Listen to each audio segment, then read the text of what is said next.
నమస్కారం. దూరదర్శన్ వార్తలకు స్వాగతం. నేను లహరి. వార్తల్లో ముందుగా ముఖ్యాంశాలు.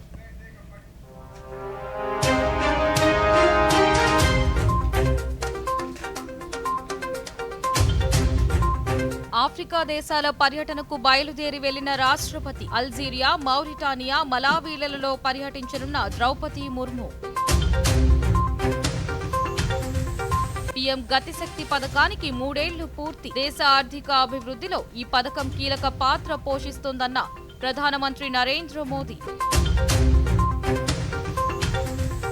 ఈరోజు ఘనంగా ప్రారంభమైన విజయనగర ఉత్సవాలు. పైడితల్లి అమ్మవారి ఉత్సవాలలో పాల్గొన్న రాష్ట్ర శాసనసభాపతి చింతకాయల అయ్యన్న పాత్రుడు. శాసన మండలిలో పట్టభద్రుల సమస్యలను వినిపించేలా ఓటును వినియోగించాలన్న రాష్ట్ర జలవనరుల శాఖ మంత్రి. పశ్చిమ గోదావరి జిల్లా పాలకొలులో గ్రాడ్యుయేట్ ఎన్నికల ఓటు నమోదు అవగాహన కార్యక్రమంలో పాల్గొన్న డాక్టర్ నిమ్మల రామానాయుడు. బంగాళాఖాతంలో అల్పపీడనం. కోస్తాంధ్ర, రాయలసీమకు వర్ష సూచన. ప్రభుత్వం అప్రమత్తం.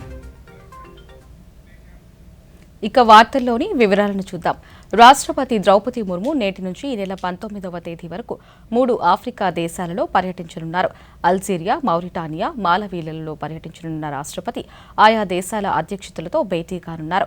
ఆఫ్రికన్ యూనియన్ G20లో శాశ్వత సభ్యునిగా చేరిన సంవత్సరం తర్వాత రాష్ట్రపతి 3 ఆఫ్రికా దేశాలను సందర్శించడం ఇదే తొలిసారి. ఆఫ్రికా పర్యటన నిమిత్తం రాష్ట్రపతి ఈ రోజు ఉదయం కొత్త ఢిల్లీ నుంచి ప్రత్యేక విమానంలో బయలుదేరి వెళ్లారు. ఈ పర్యటనలో రాష్ట్రపతి ఆయా దేశాధినేతలతో భారత్, ఆఫ్రికా దేశాల ద్వైపాక్షిక అంశాలపై చర్చించనున్నారు. అదేవిధంగా ప్రవాస భారతీయులను కూడా కలుసుకోనున్నారు. నేటి నుంచి 15వ తేదీ వరకు అల్జీరియాలో పర్యటించనున్నారు. పర్యటన 2వ దశలో ఈ నెల 16న మౌరిటానియాలో పర్యటించనున్నారు. మౌరిటానియా ఆఫ్రికన్ యూనియన్ ప్రెసిడెన్సీని నిర్వహిస్తున్న కీలక సమయంలో ఈ పర్యటన జరుగుతూ ఉండడం గమనార్హం.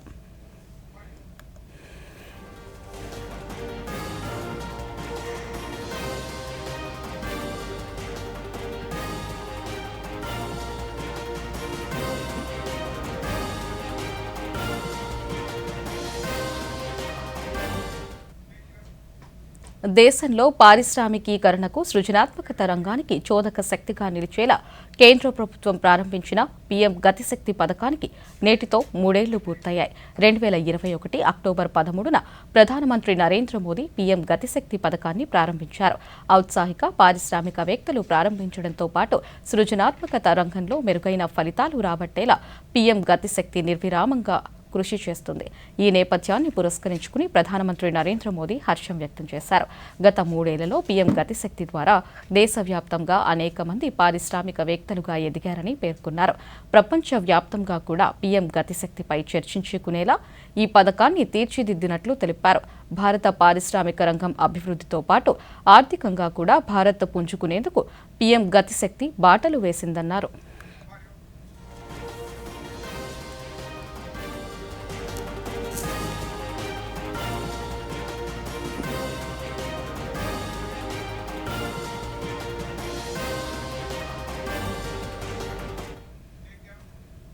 తిరుమల శ్రీవారి వార్షిక సాలకట్ల బ్రహ్మోత్సవాలను ఘనంగా నిర్వహించుకున్నామని ముఖ్యమంత్రి నారా చంద్రబాబు నాయుడు పేర్కొన్నారు. శనివారంతో ముగిసిన బ్రహ్మోత్సవాలను పురస్కరించుకుని ముఖ్యమంత్రి సామాజిక మాధ్యమం ఎక్స్లో స్పందించారు. తిరుమల తిరుపతి దేవస్థానం పవిత్రతను కాపాడేందుకు తాను కట్టుబడి ఉన్నానని, భక్తుల మనోభావాలకు, సాంప్రదాయాలకు అనుగుణంగా తిరుమలను ప్రక్షాళన చేయనున్నామని తెలిపారు. ప్రతి సంవత్సరం తిరుమలలో 450కి పైగా ఉత్సవాలు జరిగాయని, వీటిలో బ్రహ్మోత్సవాలకు అత్యంత ప్రాధాన్యం ఉందని వివరించారు. దేశ విదేశాల నుంచి కూడా శ్రీవారి భక్తులు బ్రహ్మోత్సవాలకు హాజరై దేవదేవుడిని దర్శించుకుంటారని తెలిపారు. ఈసారి బ్రహ్మోత్సవాలలో 6 లక్షల మందికి పైగా భక్తులు శ్రీవారి మూల విరాట్ను దర్శించుకున్నారని, 15 లక్షల మందికి పైగా భక్తులు శ్రీవారి వాహన సేవలో పాల్గొన్నారని వివరించారు. బ్రహ్మోత్సవాల సమయంలో 26 లక్షల మందికి పైగా భక్తులు అన్న ప్రసాదాలను అందించినట్లు తెలిపారు. ఎక్కడా ఎలాంటి పొరపాట్లకు అవకాశం లేకుండా బ్రహ్మోత్సవాలను దిగ్విజయంగా నిర్వహించినట్లు ముఖ్యమంత్రి పేర్కొన్నారు.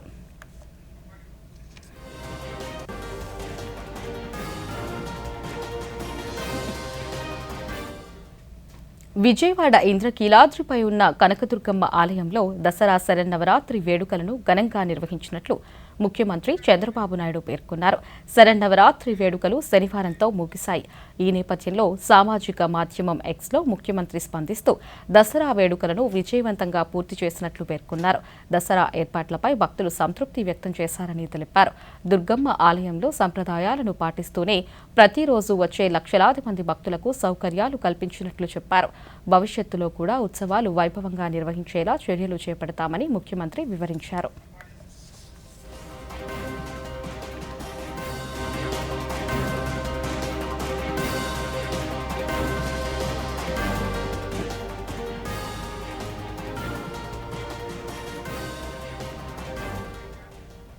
రాష్ట్రంలోని వరద బాధితులను ఆదుకునేందుకు ఆర్థిక సాయం చేసిన ప్రముఖ నటులు కె. చిరంజీవి, ఆయన కుమారుడు సినీ కథానాయకుడు రామ్ చరణ్లను ముఖ్యమంత్రి నారా చంద్రబాబు నాయుడు అభినందించారు. ముఖ్యమంత్రి విపత్తు నిధికి ₹1 కోటి అందించారని తెలిపారు. మానవీయ సేవను అందించడంలో చిరంజీవి ఎప్పుడూ ముందుంటారని తెలిపారు. వారు చేసిన సాయం బాధితుల కష్టాలను తొలగించడంలో, వరద ప్రభావిత ప్రాంతాలలో పునర్నిర్మాణ కార్యక్రమాలు చేపట్టేందుకు దోహదపడుతుందని పేర్కొన్నారు. ఈ మేరకు సామాజిక మాధ్యమం ఎక్స్లో ముఖ్యమంత్రి పోస్టు చేశారు.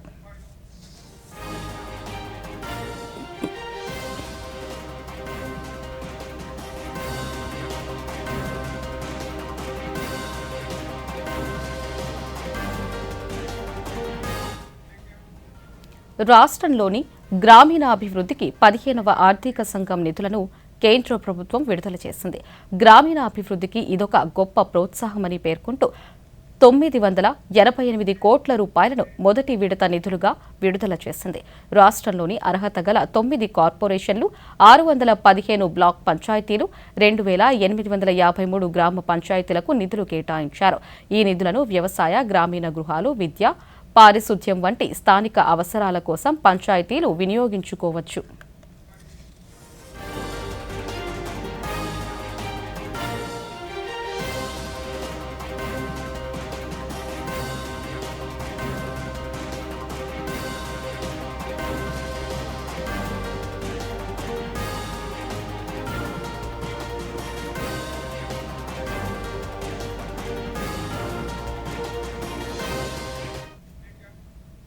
విజయనగర ఉత్సవాలు ఈరోజు ఘనంగా ప్రారంభమయ్యాయి. ఊరంతా పండుగ వాతావరణం నెలకొంది. పైడితల్లి అమ్మవారి ఆలయం వద్ద కోలాటాలు, తెప్పటగుళ్ళు, బిందెల నృత్యం, కర్రసాము, కత్తిసాము, విచిత్ర వేషాలు, వివిధ జానపద కళారూపాలను కళాకారులు ప్రదర్శించారు. అయోధ్య మైదానంలో జరిగిన ఉత్సవ ప్రారంభ కార్యక్రమానికి రాష్ట్ర శాసన సభాపతి చింతకాయల అయ్యన్న పాత్రుడు, రాష్ట్ర గిరిజన, స్త్రీ శిశు సంక్షేమ శాఖ మంత్రి గుమ్మడి సంధ్యారాణి, రాష్ట్ర ఎన్ఆర్ఐ వ్యవహారాల శాఖ మంత్రి కొండపల్లి శ్రీనివాసులు పాల్గొన్నారు. ఈ సందర్భంగా వారు మాట్లాడుతూ మన ప్రాంత వైభవాన్ని, ఘన చరిత్రను నేటి తరానికి తెలియజేయాల్సిన అవసరం ఉందన్నారు. అమ్మవారి ఉత్సవాన్ని రాష్ట్ర పండుగగా గుర్తించినందుకు ప్రభుత్వానికి కృతజ్ఞతలు తెలిపారు. ఉత్తరాంధ్ర కల్పవల్లి పైడిమాంబదయ రాష్ట్రంపై ఉందన్నారు. విజయనగరం గౌరవాన్ని, కీర్తిని నిలబెట్టడానికి ఈ ఉత్సవాలు దోహదం చేస్తాయన్నారు. 2024 ఈ ఉత్సవానికి గర్వంగా ఉంది, ఆనందంగా ఉంది. ఇది అమ్మవారి పండుగ ప్రారంభోత్సవం చేయడం, ఆ అదృష్టం నాకు దక్కడం నిజంగా నాకు ఆనందంగా ఉంది. పండగ ఉత్సవాలు ఎంత ఘనంగా జరుగుతాయి అంటే, పూసపాటి వంశీయుల ఆడపడుచుగా ఆ పైడితల్లమ్మ ఘటాలతో రావడం కానీ, ఊరేగింపు కానీ, ఆ ప్రభ కానీ మనం కన్నుల పండుగగా జరుగుతుంది. అలాంటి పండుగ ఈరోజు రాష్ట్ర పండుగగా గుర్తించినటువంటి ప్రభుత్వానికి ముఖ్యంగా కృతజ్ఞతలు తెలియజేసుకుంటూ, పైడితల్లి అమ్మవారు ఎంత మహత్తరమైన అమ్మవారు అంటే మొక్కిన మొక్కులకి వెంటనే కోరికలను వెంటనే తీర్చినటువంటి అమ్మవారు పండగకి ఈరోజు రాష్ట్రం నలుమూల నుంచి వచ్చేసినటువంటి అందరికీ చంద్రబాబు నాయుడు గారు ముఖ్యమంత్రిగా ఉండగా రాష్ట్రంలో ఎవరికి ఏ ఇబ్బందులు ఉండకూడదని గడిచిన 4 నెలలుగా ఇస్తున్నటువంటి సంక్షేమ అభివృద్ధి కార్యక్రమాల్లో ప్రజలందరూ కూడా సంతోషంగా ఉన్నారని మీ అందరికీ తెలియజేసుకుంటూ, ఎంతోమంది మహోన్నత వ్యక్తులు ఈ విజయనగరం జిల్లా నుంచి దేశంలోని ఇతర దేశాల్లో కూడా ప్రధానమైన పొజిషన్స్లో ఉన్నారు. వాళ్ళందరినీ కూడా ఇక్కడ విజయనగరం పండగకి ఆహ్వానించడం, వాళ్ళందరూ కూడా విజయనగరంలో భాగస్వామ్యం అవడం, ఇతర దేశాల నుంచి ఇక్కడికి రావడం, ఇదంతా కూడా ఒక పండగకి ఒక చిరునామా ఈ 3 రోజులుగా భావించాలని కోరుకుంటున్నాను. అంతేకాకుండా ఈ ఉత్సవ వేడుకల్ని ప్రజలందరూ కూడా తిలకించాలి. ఒక మంచి ప్లాట్ఫామ్ కింద కూడా మేము క్రియేట్ చేయడం జరిగింది. విజయనగరం ప్రజలందరికీ కూడా ఒక మంచి కార్యక్రమం తిలకించడానికి మేము అవకాశం కల్పించాం. పట్టభద్రుల ఎమ్మెల్సీని గెలిపించుకునేందుకు పట్టభద్రులు అందరూ ఓటరుగా నమోదు చేయించుకోవాలని రాష్ట్ర జలవనరుల శాఖ మంత్రి డాక్టర్ నిమ్మల రామానాయుడు సూచించారు. పశ్చిమ గోదావరి జిల్లా పాలకొల్లు నియోజకవర్గంలో గ్రాడ్యుయేట్ ఎన్నికల ఓటు నమోదు అవగాహన కార్యక్రమంలో మంత్రి మాట్లాడుతూ శాసన మండలిలో మన ప్రాంత సమస్యలపై గలం వినిపించేందుకు ఓటును వినియోగించాలన్నారు. గతంలో ఓటు వేసినప్పటికీ మరలా కొత్తగా ఓటు నమోదు చేసుకోవాలన్నారు. ప్రతి ఇంటిని ప్రతి బూత్కు తిరిగి పట్టభద్రులను గుర్తించి ఆఫ్లైన్లో గానీ ఆన్లైన్లో గానీ ఓటు నమోదు చేయించాలన్నారు.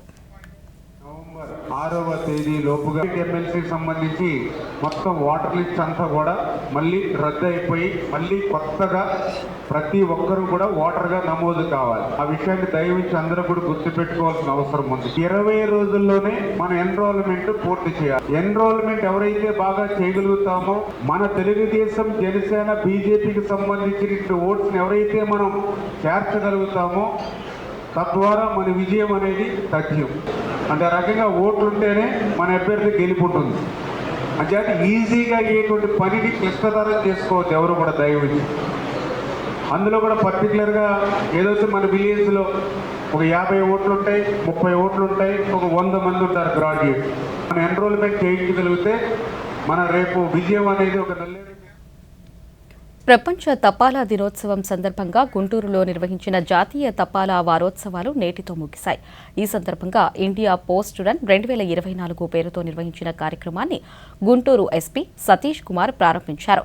Andhra Pradesh chief post master general DSVR మూర్తి ఈ కార్యక్రమంలో పాల్గొన్నారు. కార్యక్రమం అనంతరం బహుమతి ప్రధానోత్సవం నిర్వహించారు. ఈ కార్యక్రమానికి కేంద్ర గ్రామీణాభివృద్ధి కమ్యూనికేషన్ శాఖల సహాయ మంత్రి డాక్టర్ పెంబసాని చంద్రశేఖర్ ముఖ్య అతిథిగా హాజరయ్యారు. ఈ సందర్భంగా కేంద్ర సహాయ మంత్రి మాట్లాడుతూ దేశం మొత్తంలో కేవలం ఆంధ్రప్రదేశ్లో మాత్రమే ఈ కార్యక్రమం నిర్వహిస్తున్నారని పేర్కొన్నారు. తపాలా శాఖ ఆంధ్రప్రదేశ్ సర్కిల్ను అభినందించారు. హెల్దీ ఇండియాతోనే హ్యాపీ ఇండియా సాధ్యమని పేర్కొన్నారు. పిల్లలను, పెద్దలను మొబైల్ ఫోన్ల నుండి బయటకు తేవాలంటే ఇటువంటి కార్యక్రమాలు ఎంతో అవసరమని తెలిపారు. సమాజం అభివృద్ధి చెందాలంటే ప్రతి ఒక్కరూ వారికి కనీసం 4 గంటల పాటు వ్యాయామం చేయాలని పెంబసాని చంద్రశేఖర్ పిలుపునిచ్చారు. ఈ కార్యక్రమంలో భాగంగా ఇండియా పోస్ట్ రన్ 2024పై ప్రత్యేక తపాలా కవర్ను మంత్రి ఆవిష్కరించారు. ఉండాలి. ఎక్కడో చాట ప్రతిసారి జరుగుతూ ఉంటే కొందరిని చూసైనా కొందరు ఇన్స్పైర్ అవుతారు. బిజీ అనేది ఎక్స్క్యూజ్ కాదు ఎవరికి కూడా.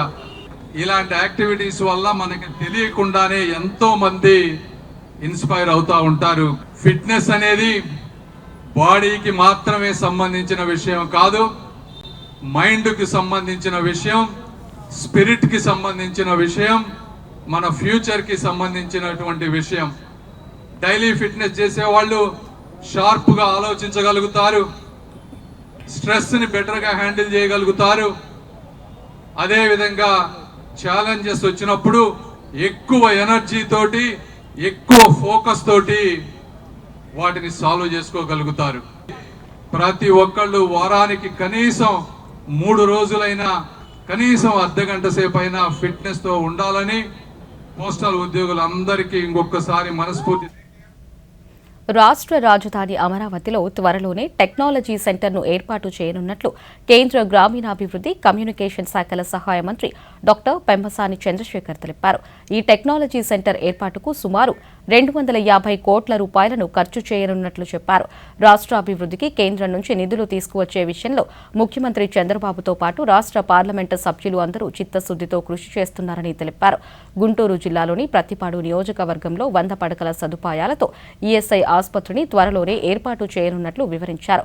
త్వరలోనే అమరావతిలో కూడా 300 కన్నా ఎక్కువ పడకలతో మరో ఆసుపత్రి ఏర్పాటుకు కేంద్ర ఆరోగ్య శాఖ మంత్రి హామీ ఇచ్చారని పెంబసాని చంద్రశేఖర్ వివరించారు. సంవత్సరాలుగా పట్టించుకోకుండా ఉండిపోయినటువంటి ఈఎస్ఐ హాస్పిటల్ 100 బెడ్స్, అది రూరల్ ప్రాంతంలో ప్రతిపాడు ప్రాంతంలో మేఘాల మీద తీసుకొచ్చేటువంటి పని చేశాం. ఎన్నో ఫాలో అప్లు చేశాం, అవన్నీ చెప్పలేం కూడా మీకు ఎన్నిసార్లు వెళ్ళి కలిసాము అని. అదేవిధంగా అమరావతిలో 200-300 బెడ్ల ఇంకొక ఈఎస్ఐ హాస్పిటల్ ప్లాన్ చేశారు. అయితే మొన్న నేను కార్మిక శాఖ మంత్రి గారి దగ్గరికి వెళ్ళి, సార్ మాకు 200-300 కాదు, ఈ అమరావతి ప్రాంతం ఒక మహానగరంగా మారబోతా ఉంది, ఇక్కడ ఇంకా పెద్ద హాస్పిటల్ కావాలి, ఎయిమ్స్ అంతా ఓవర్లోడ్ అయిపోతూ ఉంది, మాకు ఒక మంచి medical college super speciality hospital ఇవ్వండి అంటే ఇస్తాను అని వర్బల్గా చెప్పారు. అయితే అవి గవర్నమెంట్ మీద డాక్యుమెంట్స్ మీద వచ్చినప్పుడు మాత్రమే. వార్తల్లో చిన్న విరామం తీసుకుందాం.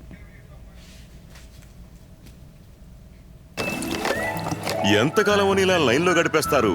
డిజిటల్ పేమెంట్ వాడండి, చిటికలో పరిష్కారం పొందండి. ఎంతకాలమని పాత పద్ధతుల్నే పాటిస్తారు? డిజిటల్ పేమెంట్ చాలా తేలిక. చూడండి, చిటికలో పేమెంట్ చెల్లించండి. వాలెట్ కోసం వెతుకుతున్నారా? డిజిటల్ పేమెంట్ వాడండి, ఎప్పుడైనా ఎక్కడైనా, మరియు సురక్షితం కూడా. నేనైతే వీరికి డిజిటల్ పేమెంట్ చేయడం నేర్పించాను. మరి మీరు? ఆర్బీఐ చెప్తుంది ఈ డిజిటల్ పేమెంట్ వాడండి, ఇతరులకు నేర్పించండి. వార్తలకు తిరిగి స్వాగతం. ఈ నెల 17న వాల్మీకి జయంతిని అధికారికంగా నిర్వహించేలా రాష్ట్ర ప్రభుత్వం నిర్ణయించిందని రాష్ట్ర విద్యాశాఖ మంత్రి నారా లోకేష్ పేర్కొన్నారు. యువగలం పాదయాత్రలో తాను ప్రజల కష్టాలను స్వయంగా చూశానని, పాదయాత్రలో ఇచ్చిన అనేక హామీలను రాష్ట్ర ప్రభుత్వం నెరవేరుస్తుందన్నారు. ఈ నేపథ్యంలో బోయి వాల్మీకి సోదరుల సెంటిమెంట్ను గౌరవిస్తూ వాల్మీకి జయంతిని ఈ నెల 17న అన్ని జిల్లా కేంద్రాలలో అధికారికంగా నిర్వహించాలని ఉత్తర్వులు జారీ చేయడం జరిగిందన్నారు.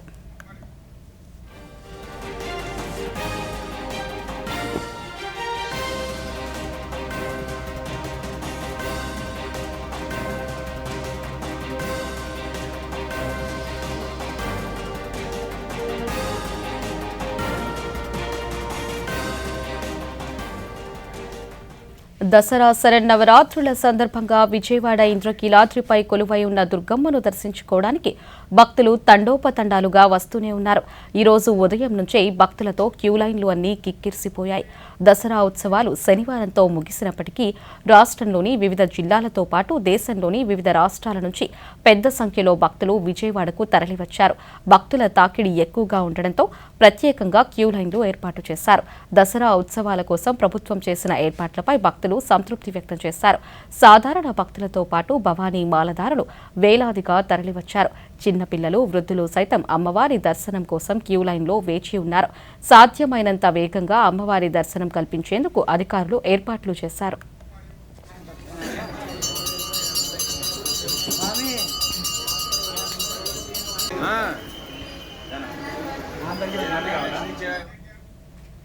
ఈ ఏడాది శ్రీవారి వార్షిక బ్రహ్మోత్సవాలను అంగరంగ వైభవంగా నిర్వహించినట్లు తిరుమల తిరుపతి దేవస్థానం కార్యనిర్వహణ అధికారి జె శ్యామలరావు తెలిపారు.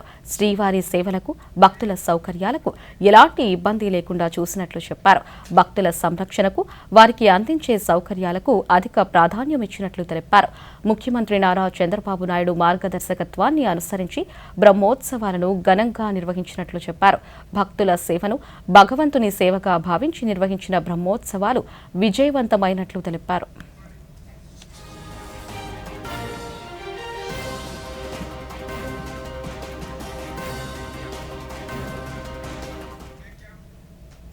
ఏలూరు జిల్లాలోని ప్రముఖ పుణ్యక్షేత్రం ద్వారకా తిరుమల చిన్న వెంకన్న ఆలయంలో అశ్వయుజమాస బ్రహ్మోత్సవాలు నేటి నుంచి జరగనున్నాయి.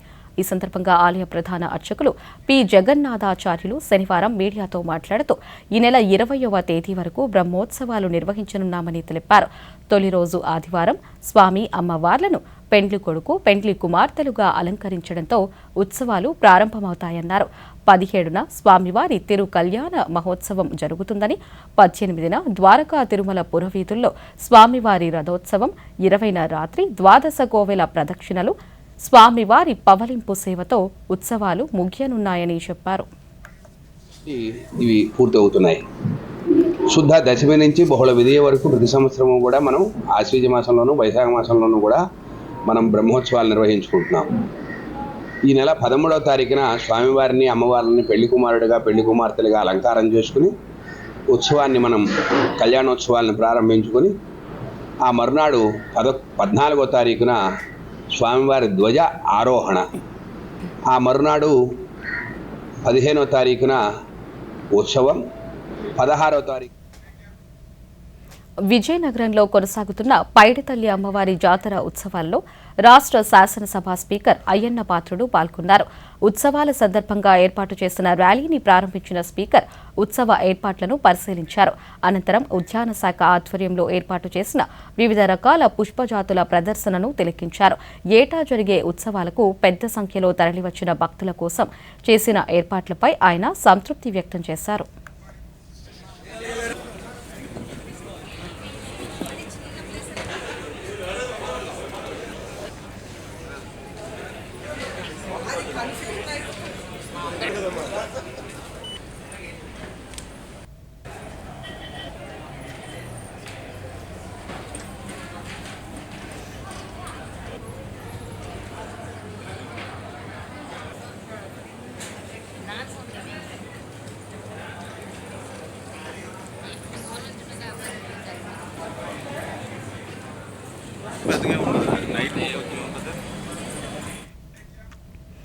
గుంటూరు జిల్లా మంగళగిరిలోని తెలుగుదేశం పార్టీ కేంద్ర కార్యాలయంపై 2021 అక్టోబర్ 19న దాడి జరిగిన విషయం తెలిసిందే. ఈ దాడిలో పలువురు వైఎస్సార్ కాంగ్రెస్ పార్టీకి చెందిన నాయకులు, కార్యకర్తలు ఉన్నట్లు పోలీసులు చెబుతున్నారు. ఈ కేసు విచారణను మంగళగిరి, తాడేపల్లి పోలీసులు చేపట్టారు. అయితే రోజులు గడుస్తున్నా కేసు విచారణ ముందుకు సాగకపోవడంతో రాష్ట్ర ప్రభుత్వం దీనిపై కీలక నిర్ణయం తీసుకుంది. తాజాగా ఈ కేసు విచారణను రాష్ట్ర సిఐడికి బదిలీ చేస్తూ ఉత్తర్వులు జారీ చేసింది. ఈ కేసుకు సంబంధించిన విచారణ ఫైళ్లను సోమవారం సిఐడి అధికారులకు అప్పగించాలని మంగళగిరి డీఎస్పీని ప్రభుత్వం ఆదేశించింది. కాగా ఈ కేసును సిఐడికి అప్పగించడంతో విచారణ వేగవంతంగా జరుగుతుందని ప్రభుత్వం భావిస్తుంది.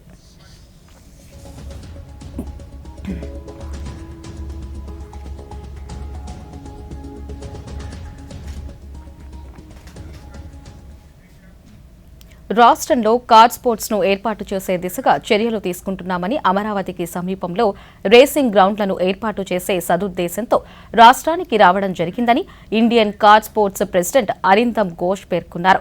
విజయవాడలో ఆయన మీడియాతో మాట్లాడుతూ ఇండియా, ఆంధ్రప్రదేశ్లో కార్ రేసింగ్ స్పోర్ట్స్లపై చాలా మందికి అవగాహన లేదన్నారు.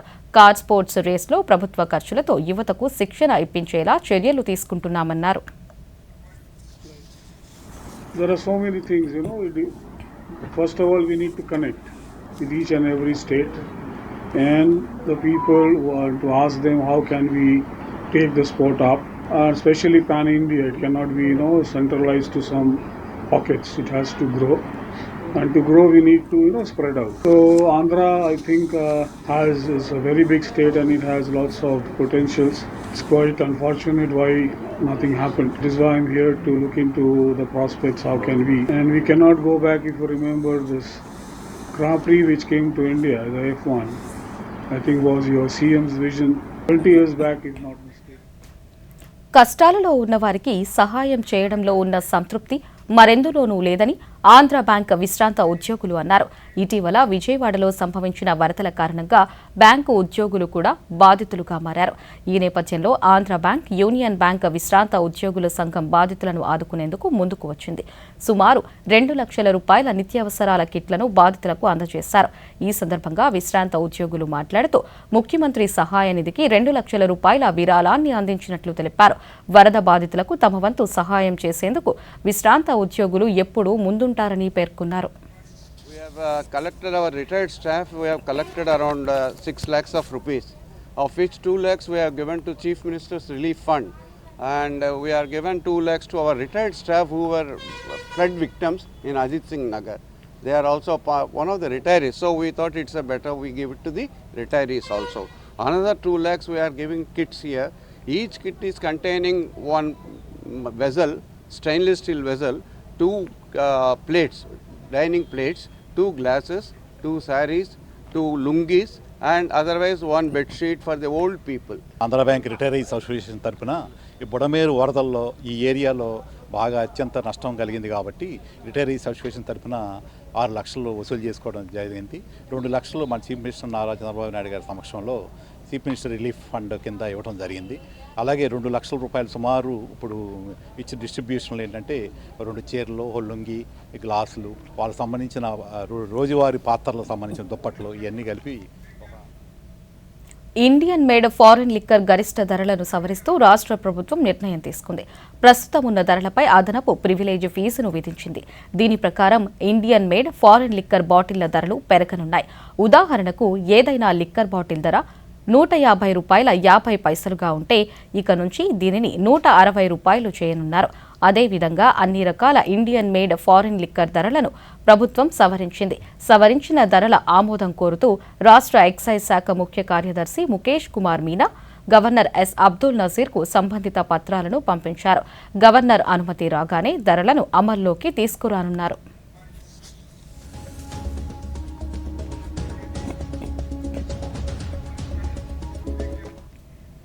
కేంద్ర ప్రభుత్వం ప్రతిష్టాత్మకంగా చేపట్టిన ప్రధానమంత్రి ఇంటర్న్షిప్ పథకాన్ని ఇటీవల ప్రారంభించారు. అయితే ఈ పథకం దరఖాస్తు ప్రక్రియ శనివారం నుంచి ప్రారంభమైంది. ప్రధానమంత్రి ఇంటర్న్షిప్ కోసం దరఖాస్తు చేసుకోవాలనుకునేవారు 10వ తరగతి, 12వ తరగతి, ఐటీఐ, పాలిటెక్నిక్, డిప్లొమా లేదా BA, BSc, BCom, BCA, BBA, బీఫార్మాలలో ఏదైనా విద్య చదువుతూ ఉండాలి. అదేవిధంగా 21 నుంచి 24 ఏళ్ల వయసు మించరాదు. ఈ పథకంలో పేర్లు నమోదు ప్రక్రియ పూర్తిగా ఆన్లైన్లోనే జరుగుతుంది. ఇక ఈ ప్రక్రియలో దేశవ్యాప్తంగా ఎవరైనా దరఖాస్తు చేసుకోవచ్చు. దేశంలోని ప్రసిద్ధి 500 కంపెనీలలో ఇంటర్న్షిప్ చేయడానికి అవకాశం లభిస్తుంది. ఈ ఇంటర్న్షిప్ వ్యవధి 12 నెలలు. ఇంటర్న్షిప్ వ్యవధిలో కనీసం సగకాలం ఆయా కంపెనీలలో ఉండాల్సి ఉంటుంది.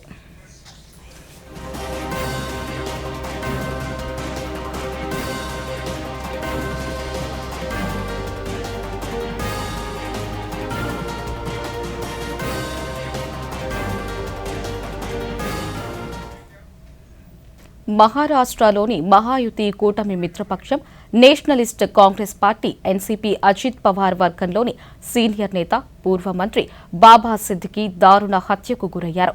ముంబైలో శనివారం రాత్రి కొందరు దుండగులు ఆయనపై తుపాకీతో కాల్పులు జరిపి హత్య చేశారు. బాబా సిద్దికీ తన కుమారుడి కార్యాలయం వెలుపల ఉండగా రాత్రి 9:30 సమయంలో మోటార్ సైకిల్పై వచ్చిన 3 షూటర్లు సిద్దికీపై 6 సార్లు కాల్పులు జరిపారు. దీంతో తీవ్రంగా గాయపడిన బాబా సిద్దికీ సమీపంలోని లీలావతి ఆసుపత్రికి తీసుకువెళ్లారు. అయితే అప్పటికే ఆయన చనిపోయినట్లు వైద్యులు పేర్కొన్నారు. అయితే బాబా సిద్దికీ మరణ వార్తను తెలుసుకున్న బాలీవుడ్ సూపర్ స్టార్ సల్మాన్ ఖాన్ తన షూటింగ్ను రద్దు చేసుకుని రాత్రికి రాత్రే భారీ భద్రత నడుమ లీలావతి ఆసుపత్రికి చేరుకుని సిద్దికీ కుటుంబ సభ్యులను పరామర్శించారు. ఇదిలా ఉంటే ఈరోజు ఉదయం ఎన్సీపీ చీఫ్ మహారాష్ట్ర ఉప ముఖ్యమంత్రి అజిత్ పవార్ మీడియాతో మాట్లాడుతూ ఈ ఘటన వెనుక ఎవరు ఉన్నా వదిలిపెట్టేది లేదని పేర్కొన్నారు. దీనిపై దర్యాప్తును ముమ్మరం చేశామని పేర్కొన్నారు.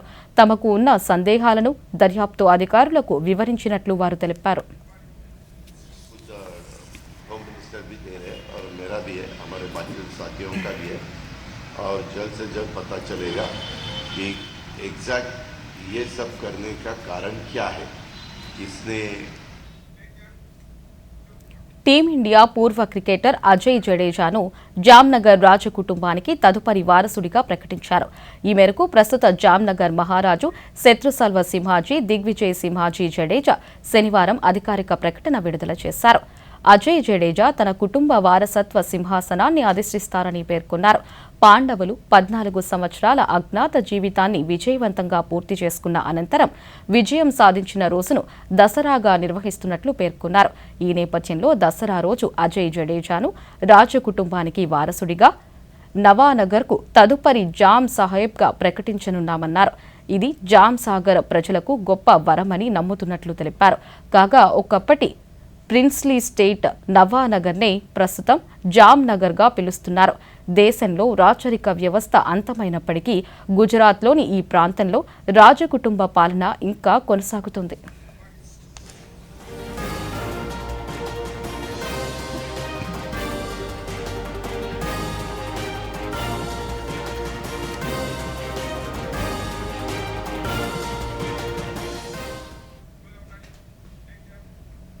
ఆగ్నేయ బంగాళాఖాతంలో ఏర్పడిన ఉపరితల ఆవర్తనం కొనసాగుతోంది. దీని ప్రభావంతో తమిళనాడు, ఆంధ్రప్రదేశ్ తీరాల వెంబడి గంటకు 35 కిలోమీటర్ల నుంచి 55 కిలోమీటర్ల వేగంతో ఈదురుగాలులు వీచే అవకాశం ఉందని వాతావరణ విభాగం స్పష్టం చేసింది.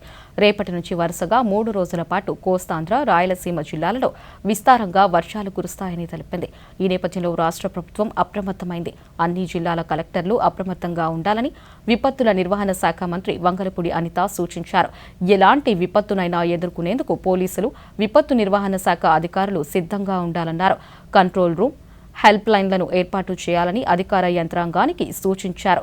దక్షిణ కోస్తా, ఉత్తరాంధ్ర, రాయలసీమ జిల్లాలలో రానున్న 24 గంటల్లో పిడుగులతో కూడిన తేలికపాటి నుంచి భారీ వర్షాలు కురిసే అవకాశం ఉన్నందున బలహీనంగా ఉన్న కాలువలు, చెరువుగట్లను పటిష్టం చేయాలని సంబంధిత శాఖ అధికారులను మంత్రి ఆదేశించారు. ఏలూరు, ప్రకాశం, పశ్చిమ గోదావరి, పల్నాడు, సత్యసాయి జిల్లాల కలెక్టర్లకు సైతం ముందస్తు చర్యలు చేపట్టాలన్నారు. వాగులు పొంగే అవకాశం ఉన్న ప్రాంతాలలో రైతులు, గొర్రెల కాపరులు, మత్స్యకారులకు హెచ్చరికలు జారీ చేయాలన్నారు. రెవెన్యూ, మున్సిపల్, నీటిపారుదల శాఖ, ఎన్డీఆర్ఎఫ్ సిబ్బంది సహాయంతో ప్రాణ, ఆస్తి నష్టం కలగకుండా తగిన చర్యలు చేపట్టాలని ఆదేశించారు. కాగా భారీ వర్ష సూచన నేపథ్యంలో అత్యవసర సహాయక చర్యల కోసం కంట్రోల్ రూమ్ ఏర్పాటు చేసినట్లు రాష్ట్ర విపత్తు నిర్వహణ శాఖ పేర్కొంది. ఏదైనా సమస్య ఉంటే కంట్రోల్ రూమ్లోని టోల్ ఫ్రీ నెంబర్లు 1070 లేదా 112 లేదా 1800 425 0101ను సంప్రదించాలని సూచించింది.